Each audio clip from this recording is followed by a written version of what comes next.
بسم اللہ الرحمن الرحیم۔ ان میں قرآن زیادہ کس نے حاصل کیا ہے جس کی طرف اشارہ کر دیا جاتا ہے، آپ لحد میں اس کو دوسرے سے آگے بڑھاتے۔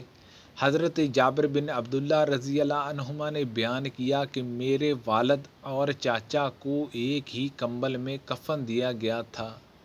نبی کریم صلی اللہ علیہ وسلم نے فرمایا کہ اللہ تعالیٰ نے مکہ کو حرم کیا ہے، نہ مجھ سے پہلے کسی کے لیے جہاں قتل و خون حلال تھا اور نہ میرے بعد ہوگا، اور میرے لیے بھی تھوڑی دیر کے لیے فتح مکہ کے دن حلال ہوا تھا، پس نہ اس کی گھاس کھاڑی جائے، نہ اس کے درخت قلم کیے جائیں، نہ جہاں کے جانوروں کو شکار کے لیے بگایا جائے، اور سوائے اس شخص کے جو اعلان کرنا چاہتا ہو کہ یہ گری ہوئی چیز کس کی ہے، کس کے لیے وہاں سے کوئی گری ہوئی چیز اٹھانی جائز نہیں۔ اس پر حضرت عباس رضی اللہ عنہ نے کہا، لیکن اس سے اذخر کا استثناء کر دیا جائے کہ یہ ہمارے سناروں کے اور ہماری قبروں میں کام آتی ہے۔ آپ صلی اللہ علیہ وسلم نے فرمایا کہ مگر اذخر کی اجازت ہے۔ ابو ہریرہ رضی اللہ عنہ کی نبی کریم صلی اللہ علیہ وسلم سے روایت میں ہے، ہماری قبروں اور گھروں کے لیے، اور ابان بن صالح نے بیان کیا ان سے حسن بن مسلم نے، ان سے صفیہ بنت شیابیہ نے کہ انہوں نے نبی کریم صلی اللہ علیہ وسلم سے اسی طرح سنا تھا، اور مجاہد نے طاؤس کے واسطے سے بیان کیا، اور ان سے ابن عباس رضی اللہ عنہما نے یہ لفظ بیان کیے، ہمارے قائن لوہاروں اور گھروں کے لیے اذخر اکھاڑنا حرم سے جائز کر دیے جائیں۔ رسول اللہ صلی اللہ علیہ وسلم تشریف لائے تو عبداللہ بن ابی منافق کو اس کی قبر میں ڈالا جا چکا تھا، لیکن آپ صلی اللہ علیہ وسلم کے ارشاد پر اسے قبر سے نکال لیا گیا۔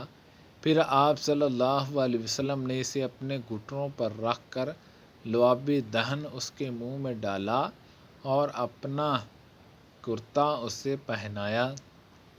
اب اللہ ہی بہتر جانتا ہے۔ غالب ماننے کے بعد ایک منافق کے ساتھ اس احسن کی وجہ یہ تھی کہ انہوں نے حضرت عباس رضی اللہ عنہ کو ایک قمیض پہنائی تھی۔ غزوہ بدر میں جب حضرت عباس رضی اللہ عنہ مسلمان کے قیدی بن کر آئے تھے، سفیان نے بیان کیا کہ ابو ہارون موسیٰ بن ابی عیسیٰ کہتے تھے کہ رسول اللہ صلی اللہ علیہ وسلم کے استعمال میں وہ دو کرتے تھے۔ عبداللہ کے لڑکے جو مومن مخلص تھے رضی اللہ عنہ نے کہا کہ یا رسول اللہ صلی اللہ علیہ وسلم، میرے والد کو آپ وہ قمیض پہنا دیجئے جو آپ کے جسد اطہر کے قریب رہتی ہے۔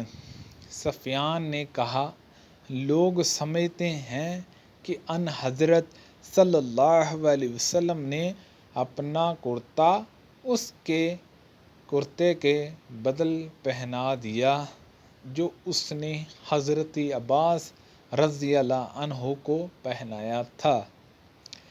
جب جنگ احد کا وقت قریب آ گیا تو مجھے میرے باپ عبداللہ نے رات کو بلا کر کہا کہ مجھے ایسا دکھائی دیتا ہے کہ نبی کریم صلی اللہ علیہ وسلم کے صحابہ میں سب سے پہلا مقتول میں ہی ہوں گا، اور دیکھو نبی کریم صلی اللہ علیہ وسلم کے سوا دوسرا کوئی مجھے اپنے عزیزوں اور ورثاء میں تم سے زیادہ عزیز نہیں ہے۔ میں مقروض ہوں، اس لیے تم میرا قرضہ ادا کر دینا اور اپنی 9 بہنوں سے اچھا سلوک کرنا۔ چنانچہ جب صبح ہوئی تو سب سے پہلے میرے والد ہی شہید ہوئے۔ قبر میں آپ کے ساتھ میں نے ایک دوسرے شخص کو بھی دفن کیا تھا، پر میرا دل نہیں مانتا کہ انہیں دوسرے صاحب کے ساتھ یوں ہی قبر میں رہنے دوں۔ چنانچہ 6 مہینے کے بعد میں نے ان کی لاش کو قبر سے نکالا، دیکھا تو صرف کان تھوڑا سا گلنے کے سوا باقی سارا جسم اسی طرح تھا جیسے دفن کیا گیا تھا۔ میرے باپ کے ساتھ ایک ہی قبر میں ایک اور صحابی حضرت جابر رضی اللہ عنہ کے چاچا دفن تھے، لیکن میرا دل اس پر راضی نہیں ہو رہا تھا، اس لیے میں نے ان کی لاش نکال کر دوسری قبر میں دفن کر دی۔ سبحان اللہ عز و جل۔ اللہ پاک سے دعا ہے کہ اللہ پاک ان حدیثوں پر عمل کرنے کی توفیق عطا فرمائے۔ اللہ پاک ہم سب کو صحابہ اکرام رضوان اللہ اجمعین کے راستوں پر چلنے کی توفیق عطا فرمائے۔ آمین بجاہ النبی الامین صلی اللہ علیہ وسلم۔